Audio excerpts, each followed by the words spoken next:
Bonjour à tous. Notre outre-mer, l'outre-mer français, nos compatriotes d'outre-mer sont absolument époustouflants dans la résistance face au covidisme. Époustouflants et surtout ils nous donnent des leçons très concrètes et très utiles. Encore ces tout derniers jours avec des victoires, vous allez voir, tout aussi concrètes. Comme quoi c'est possible. Mais la clé, c'est qu'ils sont unis dans le combat, c'est qu'ils sont persévérants et qu'ils ont cette foi ancrée dans le combat. Vous savez, je le dis depuis le début, il n'y a pas d'autre secret. On peut déplacer des montagnes, on peut abattre l'oligarchie, à condition d'être persévérant, uni et déterminé. Nous allons voir, nous allons puiser des recettes dans cette résistance de l'outre-mer français que je vais vous expliquer un peu territoire par territoire aujourd'hui et vous allez absolument tout comprendre, bien évidemment.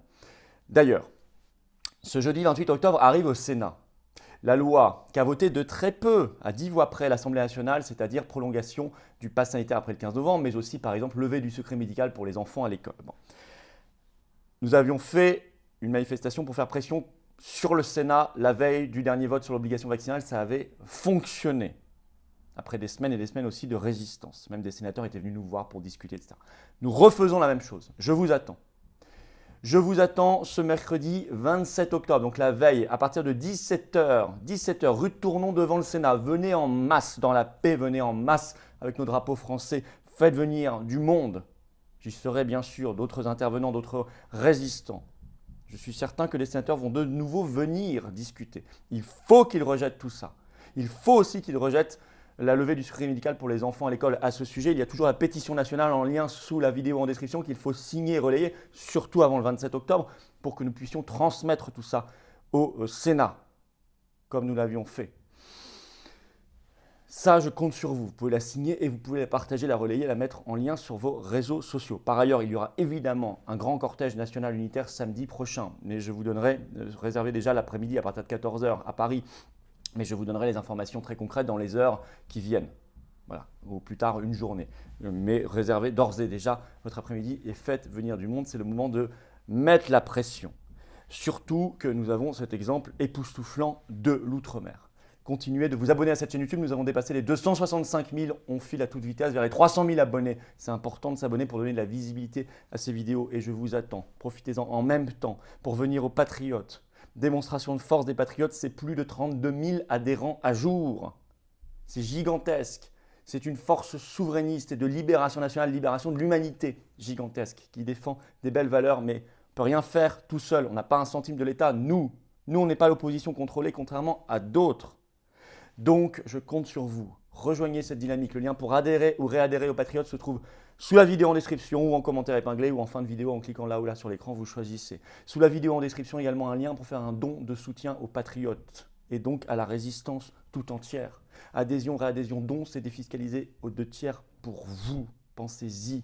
Je vous attends. Bravo d'avance à ceux qui font un don de soutien aux Patriotes et donc à la résistance. Bienvenue d'avance à ceux qui adhèrent ou reprennent leur adhésion annuelle. Vive le combat. Alors, l'époustouflant et outre-mer français, ben oui. Alors, c'est magnifique parce qu'il y a des victoires, quoi. Le plus éclatant exemple ces derniers jours, c'est la Martinique. Je vais citer l'article de Centre Presse du 20 octobre sur l'obligation vaccinale des soignants. Je cite le titre. La Martinique fait de la résistance, le gouvernement recule. Je cite toujours, incapable de l'imposer, donc la vaccination obligatoire des soignants.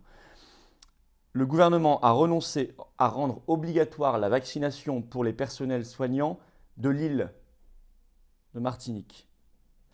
C'est le lundi 18 octobre qu'il y a eu levée de cette obligation pour les soignants à l'hôpital. Alors évidemment, ça n'est pas encore joué, je le sais bien, rien n'est jamais définitif et je sais que nos compatriotes de Martinique et partout ailleurs, d'ailleurs outre-mer et comme métropole, continuent de se battre et ils ont bien raison, il ne faut jamais relâcher l'affaire, il faut toujours faire attention et être vigilant. Mais quand même, plus de pass sanitaire pour les soignants et les personnels de santé, parce qu'on oublie toujours les autres personnels que les soignants dans les hôpitaux qui sont tout aussi concernés.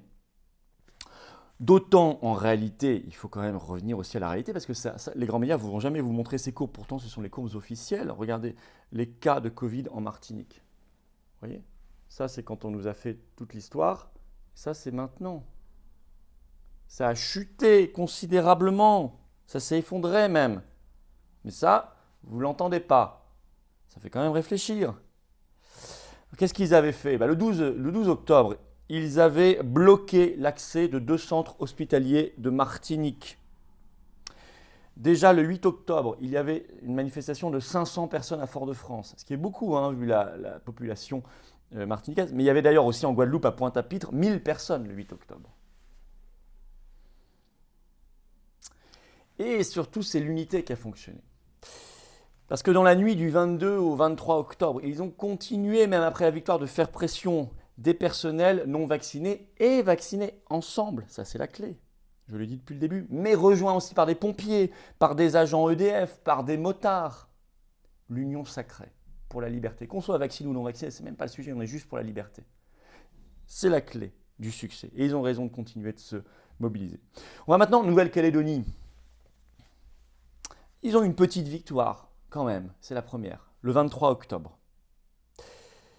Une annonce faite par l'exécutif local, on le sait par une dépêche de l'agence France-Presse, donc ce 23 octobre. Je cite, l'obligation vaccinale dans les secteurs sensibles, c'est-à-dire santé, transport, forces de l'ordre, médecins essentiellement, reportée à fin décembre en Nouvelle-Calédonie, alors que jusqu'ici, c'était prévu depuis que ça avait été voté le 3 septembre, c'était prévu au 31 octobre.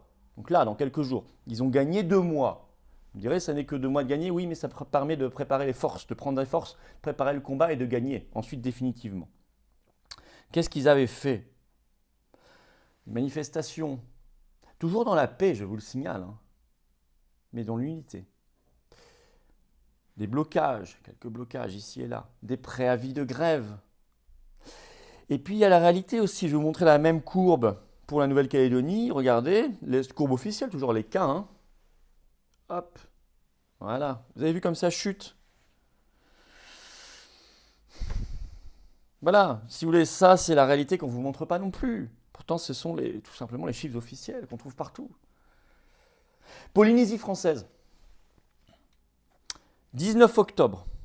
Dépôt d'un préavis de grève générale, par le syndicat CSTP-FO, syndicat local, pour obtenir l'abrogation de la loi sur l'obligation vaccinale pour un nombre assez considérable de professions là-bas et de situations personnelles. Et ils se battent pour la constitution d'une intersyndicale, donc pareil, l'unité. Et ils déclarent ceci. On va grouper notre combat contre cette loi liberticide et inapplicable. Ça, c'est une belle démarche, une belle philosophie. Moi, vous le savez, je ne cesse dans les manifestations, les rassemblements et les blocages, qui se font de plus en plus et qui vont arriver de plus en plus massivement. On y travaille. À en appeler à toutes les forces souverainistes et toutes les forces de liberté et de résistance. Et on leur donne la parole et vous le savez. On va rappeler aussi la Guyane, qui avait remporté une belle victoire le 5 septembre. Fin de conflit à l'aéroport Félix Éboué en Guyane par une victoire des salariés. Fin du pass sanitaire exigé pour les salariés à l'aéroport. Après 5 jours de conflit. Victoire. Grève. Vous voyez, ça fait quand même beaucoup de victoires en quelques semaines là. Rappelez les faits, le réel. Je vous ai montré les courbes, Martinique, Nouvelle-Calédonie, c'est pas pour rien. Ça, il faut toujours l'avoir avec vous. Rappelez les faits. Refusez les délires de propagande, les mensonges. La vérité, c'est un mot-clé, la vérité qu'on entend de plus en plus dans les rassemblements, les manifestations et les cortèges. De l'unité, je vous l'ai dit, notamment entre vaccinés et non vaccinés, entre professions. L'unité. Le sens du collectif et de la solidarité. Nous sommes un peuple trop fragmenté. On est trop sensible aux petites polémiques artificielles faites pour nous diviser, qu'on agite comme un hocher à la télévision ou ailleurs. Que Macron agite ou une fausse opposition agite. Ça, c'est fait pour nous fragmenter. Pas de lutte horizontale, verticale, contre nos oppresseurs, contre l'oligarchie mondialiste, Macron et sa clique. Les européistes, les mondialistes, les covidistes sont les mêmes. C'est ça la clé, c'est pour ça qu'on fait tous ces rassemblements. C'est pour ça que je vous attends. Et au Sénat, c'est pour ça que j'admire l'outre-mer et je veux qu'on fasse pareil en métropole et qu'on ait les mêmes victoires. Et on va avoir les mêmes victoires. Je vous attends au Sénat. Ce mercredi 27 octobre dès 17h, rue de Tournon. Grand rassemblement dans la paix, dans l'énergie. Drapeau français, panneau liberté. Venez, ramenez du monde. Très, très, très nombreux. Il faut que le lendemain, Il refuse cette loi sur la prolongation du pass sanitaire et la levée du secret médical à l'école notamment, collège, lycée, etc. Samedi, 14 h à Paris, cortège national unitaire, je vous donnerai dans les heures qui viennent le lieu exact de départ, mais retenez déjà évidemment votre après-midi et convoquez déjà un maximum de monde autour de vous.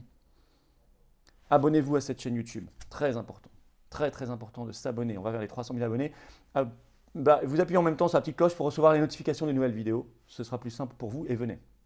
Carte orange de résistants, de libération nationale, de défense, de beaux combats et de belles valeurs, mais ensemble. Pas rester en son coin, il ne faut pas rester un peu comme ça en se disant qu'est-ce que je peux faire. Regardez l'outre-mer, on peut faire. Si on veut, on peut. Donc venez, je vous attends. Vous allez voir en plus, vous allez rencontrer des gens formidables, qui partagent les mêmes combats que vous. Ça c'est très beau et c'est très utile et très nécessaire, je dirais même, pour que notre âme ne s'assèche pas. Le lien pour réadhérer aux Patriotes se trouve sous la vidéo en description en lien, vous choisissez, ou en commentaire épinglé, ou ici et là en cliquant directement sur l'écran. Sous la vidéo en lien en description également, la possibilité de faire un don de soutien aux Patriotes. On n'a pas un centime de l'État ni des banques, donc c'est vraiment que adhérents et donateurs, donc bravo d'avance. Les adhésions, les réadhésions, les dons sont défiscalisés aux 2/3 pour vous. Bravo aux donateurs, futurs donateurs, bienvenue aux adhérents, ceux qui reprennent leur adhésion annuelle. Et vive la France!